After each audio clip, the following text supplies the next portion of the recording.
যারা গণভোটটাকে স্বীকার করে নাই তারা কিন্তু ইতিমধ্যে অবৈধ হয়ে গেছে, কারণ আলাদা করে নির্বাচনটা হয় নাই। এস আলমের সঙ্গে ছিল, লুটেরা মাফিয়া শ্রেণীর সঙ্গে ছিল, যারা বসুন্ধরার সঙ্গে ছিল, যারা কোটি কোটি বিলিয়ন ডলার বাংলাদেশ থেকে পাচার করেছে, তারা এখন আমাদের দেশে ক্ষমতায় আছে এবং তাদের সংসদকে আমরা কিন্তু মেনে নিচ্ছি। তরুণদের কিন্তু শিখতে হবে ঘটনাটা কি হয়েছে, এবং এতে কিন্তু উৎফুল্ল হওয়ার কিছু নেই। সিফাত বলেছে, আমি খুশি হয়েছি যে আমাদের পার্লামেন্ট সম্পর্কে তরুণদের আগ্রহ। যদি তরুণরা পার্লামেন্টের ব্যাপারে আগ্রহ হয়, যে পার্লামেন্ট আসলে এস আলমদের, বসুন্ধরাদের এবং লুটেরা মাফিয়া শ্রেণী, তাহলে সিফাতের সঙ্গে কিন্তু আমি একটু মতবিরোধ করবো, পার্থক্য করবো। এই পার্লামেন্ট কি নির্বাচন গণতন্ত্র বলে না। ফলে আমাদের কিন্তু পরিষ্কার স্বচ্ছ থাকতে হবে বুদ্ধিজীবিতার দিক থেকে। আমরা কাজে ব্যর্থ হতে পারি, কিন্তু আমাদের চিন্তাটা যেন স্পষ্ট থাকে। আমাদের নির্বাচন একটা কৌশল হতে পারে, কিন্তু যে কথাটা বলার জন্য আমরা রাজনীতি করি, এনসিপি গড়ে তুলি, সেই কথা কিন্তু পরিষ্কার ভাষায় আমাদেরকে বলতে হবে। আমার তরুণরা যদি কেন বলতে পারে না, কারণ আমি আগেও বলেছি তোমরা কিন্তু পড়াশোনা করেন। ফলে পড়াশোনা না করলে কি হয়, তার ক্ষেত্রে একটা পরিণতি আমরা কিন্তু বাংলাদেশে কিন্তু দেখেছি। একটা জিনিস, এটা প্রহসন, এটা খেয়াল করেন আপনি। একটা দল যে নিজে নির্বাচন করে না, তার যে নেতৃত্ব নির্বাচনটা, সে নিজে কিন্তু গণতন্ত্রে বিশ্বাস করে না, সে কিন্তু দেশে ক্ষমতায়। এটা অদ্ভুত ব্যাপার। ফলে এই প্রহসনগুলো আমাদেরকে কিন্তু মনে রাখতে হবে।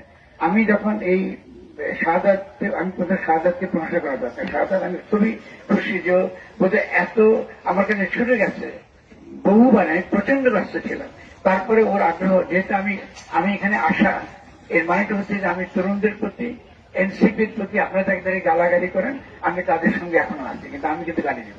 কিন্তু আমাদের সিফাত কিন্তু আমাকে বলে যে ফরাদ ভাই আপনি কিন্তু আসবেন আমাদের ইফতার পার্টিতে, তাহলে আপনি তো খালি বাসায় গেলে গালি দেন, এবার পাবলিকলি আমাকে গালি দিবেন। তা আমি গেছি, সিফাত কিন্তু আমাকে বলতে দেয় নাই, সালাউদ্দিন আহমদকে বলতে দেয়। যদি আমি ওখানে থাকতাম তো সালাউদ্দিন আহমেদ ওখানে থাকতো, তো তাকেও ঠিক এই আজকে যে কথা বলতেছেন এই কথাটাই বলতে। কেমন? তো আমি বলি সিফাত আমার সঙ্গে ছলচাতুরি করবেন না, আমি ভালোবাসি আপনাদের, আমার সঙ্গে ছলচাতুরি করবেন না, এটা পছন্দ করি না। আমি খুবই সৎ মানুষ, আমি খুবই সৎভাবে কথা বলার চেষ্টা করি। ভুল বললে কিন্তু আমাকে ধরিয়ে দেবেন, আমি কিন্তু কান ধরে উদ্ধার করবো। কিন্তু আমাদের কিন্তু এই কথা, এই প্রতারণা যেন আমরা আমাদের সঙ্গে না করি, যে আমরা গণতন্ত্রের পথে যাচ্ছি। নির্বাচন বাংলাদেশের সমস্যা সমাধান করতে পারে না, পারবে না। এবং আমরা সংস্কারের জন্য কিন্তু 5ই আগস্টে আমরা জীবন দেইনি, রক্ত দেইনি। আমরা বাংলাদেশকে নতুন ভাবে গঠন করবার জন্য কিন্তু আমরা এই 5ই আগস্ট আমরা করেছিলাম। মাত্র 3 দিন পরে একটা রেজিম চেঞ্জ হয়েছে মার্কিন যুক্তরাষ্ট্রের প্রভাবে, এবং আমরা তো দেখেছি সেই রেজিম কিভাবে একটা ট্রানজিশন হলো মাত্র।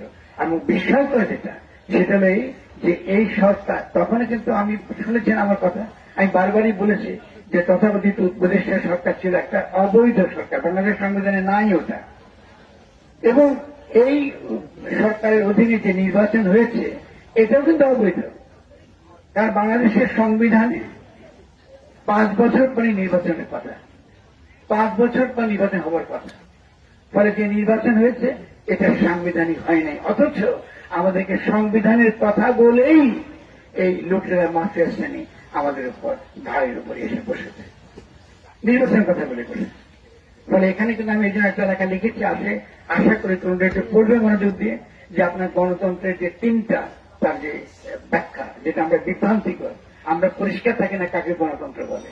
একটি দল যে নিজে গণতন্ত্র বিশ্বাস করে না, সে নিজে নির্বাচন করে না, এবং সে পুরো গণ অভ্যুত্থানের বিরুদ্ধে তার অবস্থান। এমনকি গণভোটও যেসব সংস্কারের প্রস্তাবনা এসছে তারও বিরুদ্ধে, কিন্তু নির্বাচনটা হয়েছে সেই গণভোট এবং একই সঙ্গে সঙ্গে সংসদ এই নির্বাচনের জন্য। যারা গণভোটটাকে স্বীকার করে নাই তারা কিন্তু ইতিমধ্যে অবৈধ হয়ে গেছে, কারণ আলাদা করে নির্বাচনটা হয় নাই। গণভোট এবং আমাদের সংসদের নির্বাচন একসঙ্গে হয়েছে, ফলে আলাদা করার কোন সুযোগ নেই। এই যে আইনি তর্কগুলো, এর সঙ্গে সঙ্গে অন্যান্য রাষ্ট্র গঠনের তর্ক, তোমরা যদি বুঝতে না পারে, এবং আইনি তর্ক সঙ্গে সঙ্গে গঠন, রাজনৈতিক ইস্যু, এই সকল সম্পর্কগুলো স্পষ্ট থাকে, তাহলে কিন্তু আমরা বারবার কিন্তু আমরা প্রতারিত হব। আমি শুধু একটা ভাগ বলবো, আমি 100 ভাগ নিঃস্বার্থে তরুণদের পক্ষে থাকবো।